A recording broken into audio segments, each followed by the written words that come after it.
أعوذ بالله من الشيطان الرجيم بسم الله الرحمن الرحيم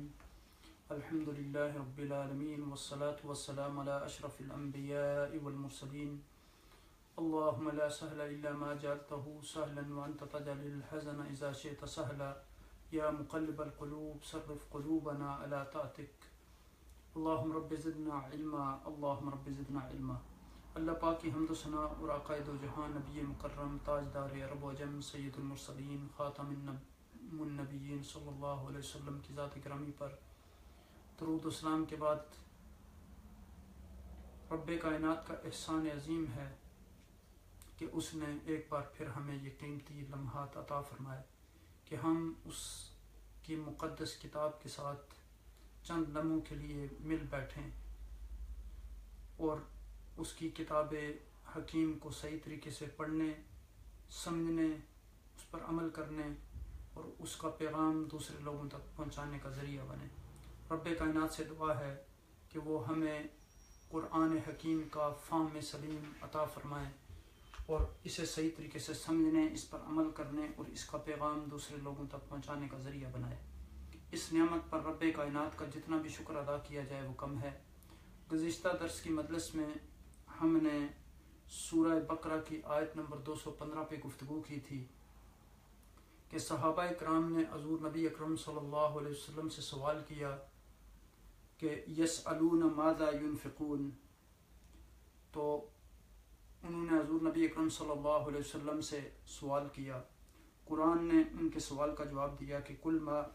انفقتم من خیر فللوالدین والاقربین والیتامى والمساکین وابن السبیل وما تفعلوا من خیر فإن اللہ بہ علیم۔ یعنی آپ دیکھیں کہ میں نے آپ کی خدمت میں یہ گزارش کی تھی کہ صحابہ کرام حضور نبی اکرم صلی اللہ علیہ وسلم سے بہت کم سوال پوچھنے والے تھے۔ اس کی بنیادی وجہ یہ تھی کہ ان کے بہت سارے سوالات کا جواب تو ویسے ہی مل جاتا تھا، اور میں نے آپ کی خدمت میں یہ بھی عرض کیا تھا کہ 13 کے لگ بھگ قرآن میں ایسے سوال ملتے ہیں جو صحابہ کرام نے کیے اور پھر ان کا جواب ان کو دیا گیا۔ اب دیکھیں کہ یہاں سوال یہ کیا گیا تھا کہ کیا خرچ کریں، تو اور جواب میں یہ بتا دیا گیا کہ کیسے خرچ کریں اور کن لوگوں پر خرچ کریں،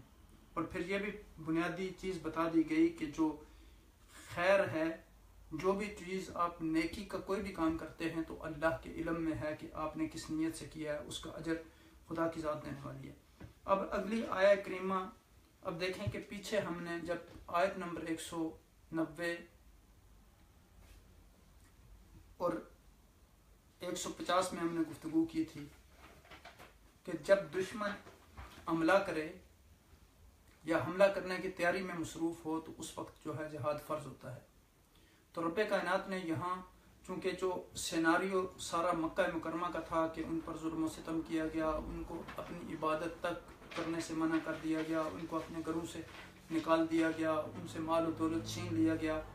تو رب کائنات نے وہاں ان کو اس چیز کی اجازت نہیں دی تھی کہ وہ اپنا سیلف ڈیفینس بھی کریں۔ اب جب یہاں مدینہ منورہ میں ان کو بتایا جا رہا ہے کہ اب جو جہاد ہے آپ کے اوپر فرض کیا گیا ہے، چاہے وہ تمہیں ناگوار گزرے، اور پھر رب کائنات نے فرمایا کتب علیکم القتال وہو کرہ لکم وعسیٰ ان تکرہوا شیئا وہو خیر لکم وعسیٰ ان تحبوا شیئا وہو شر لکم واللہ یعلم وانتم لا تعلمون۔ یعنی ہو سکتا ہے کہ کسی چیز سے آپ جو ہے وہ نفرت کرتے ہوں اور وہ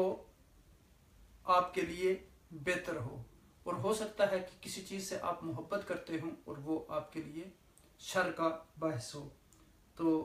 یعنی یہاں فرمایا گیا کہ اللہ سبحانہ وتعالیٰ تمام چیزوں کی حقیقت کو جانتے ہیں۔ یعنی وہاں یہ بتایا گیا تھا کہ ہر خیر، چاہے وہ نیکی جو ہے بدنی ہو یا جسمانی ہو یا مالی ہو یا بڑی ہو یا چھوٹی ہو، یعنی اور جب آپ کوئی چیز خرچ کریں تو وہ نیک مال کمائی اور مال سے خرچ کریں۔ تو اب یہاں یعنی آپ دیکھیں کہ اس کی مثال آپ ایسے لے لیں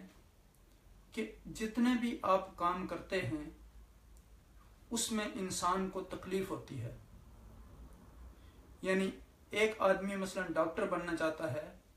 تو وہ میڈیکل کی ایجوکیشن کو جب حاصل کرتا ہے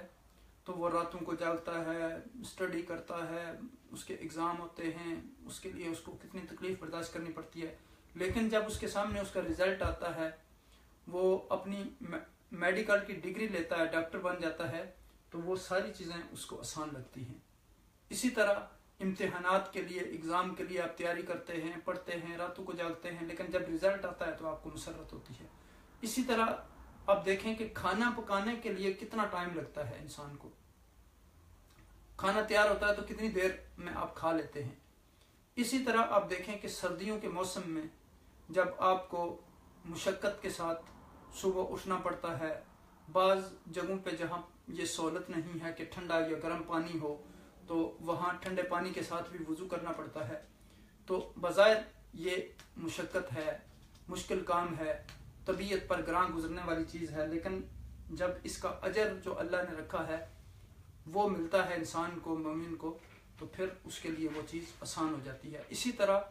اب روزہ رکھنا, بھوکے پیاسے رہنا اور ساری دن کو تکلیف برداشت کرنا, گرمی کے موسم میں اتنے لمبے روزے رکھنا, وہ صرف بندے اور اللہ کے درمیان ہوتا ہے. اس کا جو اجر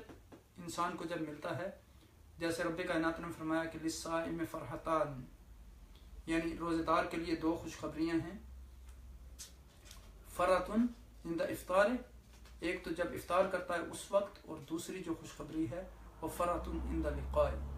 ربہ, یعنی جب وہ اپنے رب سے ملے گا. تو دوسری خوشخبری یہ ہے. تو اب دیکھیں کہ یعنی اسی طرح نماز کا معاملہ ہے.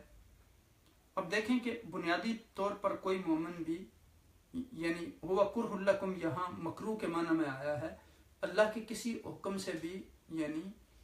آدمی نعوذ باللہ نفرت نہیں کرتا, لیکن بعض اوقات کاہلی اور سستی, یہ اب جس طرح یہ مثلا نماز کا ایک مومن انتظار کرتا ہے, جب اذان ہوتی ہے تو پھر وہ کہتا ہے ابھی نماز پڑھنی ہے, بعض اوقات پھر وہ اس کے اوپر طبیعت کے اوپر بوجھل گزرتی ہے. تو اسی طرح اب دیکھیں کہ یہ لوگ حضور نبی اکرم صلی اللہ علیہ وسلم سے سوال کرتے تھے,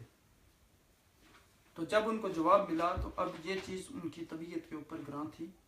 تو کہا گیا کہ اللہ کا کوئی بھی جو حکم ہو, چونکہ اللہ اس کی حکمت کو بہتر سمجھتے ہیں, اس لیے اللہ سبحانہ وتعالیٰ کے کاموں پر انسان کو جو ہے وہ اس کا ایمان ہونا چاہیے, اللہ کے حکم پر اور اس پر عمل کرنا چاہیے. اب دیکھیں کہ ایک بادشاہ تھا تو اس کا ایک وزیر تھا, تو وہ کوئی چیز کاٹ رہا تھا تو اس کی انگلی کاٹ گئی. تو وزیر نے کہا کہ الحمدللہ بہت اچھا ہو گیا. تو بادشاہ سلامت نے سوچا کہ یہ کیسا وزیر ہے میرا کہ میری انگلی کٹ گئی ہے اور خون بہ رہا ہے اور یہ کہہ رہا ہے کہ بڑا اچھا ہو گیا. تو بادشاہ نے حکم دیا کہ اس وزیر کو جیل میں جا کے بند کر دیں. اب بادشاہ کہیں شکار کرنے کے لیے نکل گیا تو وہاں آدم خور تھے جو لوگوں کو کھاتے تھے.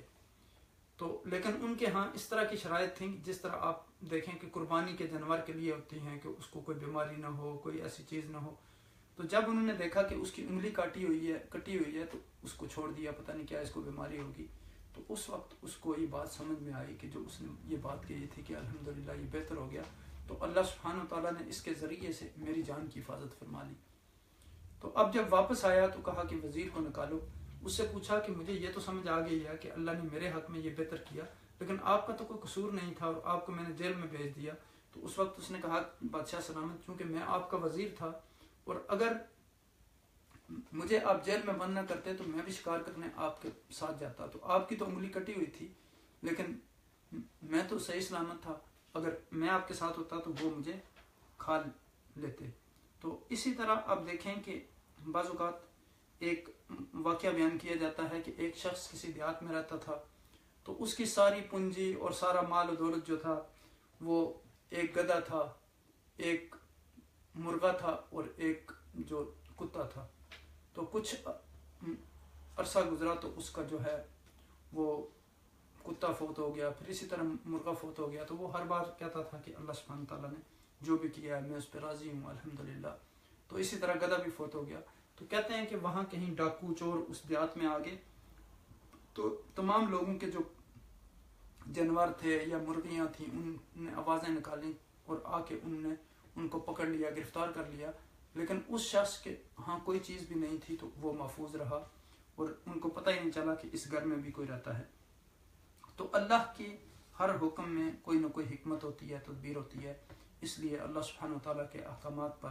عمل کرنے کے لیے انسان کو یعنی تگودو کرنی چاہیے۔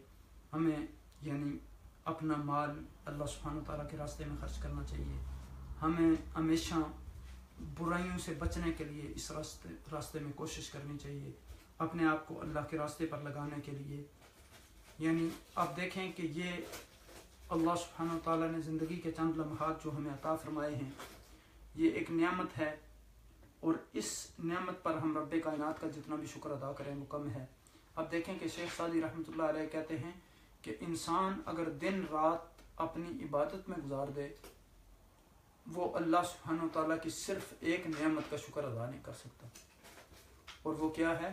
کہ جو سانس انسان کی ایک دفعہ باہر آتی ہے اور پھر دوبارہ اندر جاتی ہے۔ اور ایک دفعہ شیخ سعدی رحمۃ اللہ علیہ دمشق کے بازار میں پیدل چل رہے تھے، آپ کے پاؤں مبارک جلے تو آپ نے کہا یا رب تو میرا کیسا رب ہے کہ تو نے مجھے جوتے نہیں عطا کیے۔ تو جب مسجد امیہ کے دروازے پر گئے تو وہاں دیکھا کہ ایک شخص بغیر پاؤں کے بیٹھا ہوا ہے، تو اس وقت چیخا اور پکارے اور کہا کہ یعنی چیخ کر پکار اٹھے کہ یا اللہ تو بڑا کریم رب ہے، تو نے مجھے پاؤں عطا کیے ہیں، اب مجھے جوتوں کی ضرورت نہیں ہے۔ اس لیے حضور نبی اکرم صلی اللہ علیہ وسلم نے ہمیں یہ حکم دیا ہے کہ جب بھی ہم کسی نعمت میں دوسرے لوگوں کی طرف دیکھیں تو اپنے سے نیچے والے لوگوں کی طرف دیکھیں۔ اللہ سبحانہ و تعالیٰ ہمیں قرآن حکیم کی آیات پر عمل کرنے کی توفیق عطا فرمائے۔ اللہ سبحانہ و تعالیٰ ہمیں قرآن و سنت پر عمل کرنے کی توفیق عطا فرمائے۔ اللہ سبحانہ و تعالیٰ تمام انسانیت کو امن کی دولت نصیب عطا فرمائے، اور جہاں جہاں مسلمان مظلوم ہیں ان کو آزادی کی نعمت عطا فرمائے۔ اللہ سبحانہ و تعالیٰ ہمارے حال پر رحم و کرم فرمائے۔ ہمارے جس ملک میں ہم رہ رہے ہیں اللہ سبحانہ و تعالیٰ تمام مسلمانوں کی یہاں حفاظت فرمائے، تمام انسانوں کی حفاظت فرمائے، اور جہاں جہاں بھی لوگ پریشان حال ہیں سب کو اللہ سبحانہ و تعالیٰ امن کی نعمت عطا فرمائے۔ اللہ سبحانہ و تعالیٰ ہمیں قرآن کو صحیح طریقے سے پڑھنے، سمجھنے اور اس پر عمل کرنے کی توفیق عطا فرمائے، اور اس کا پیغام دوسرے لوگوں تک پہنچانے کا ذریعہ بنائے۔ جزاکم اللہ خیر وما علینا الا البلاغ۔ السلام علیکم ورحمۃ اللہ وبرکاتہ۔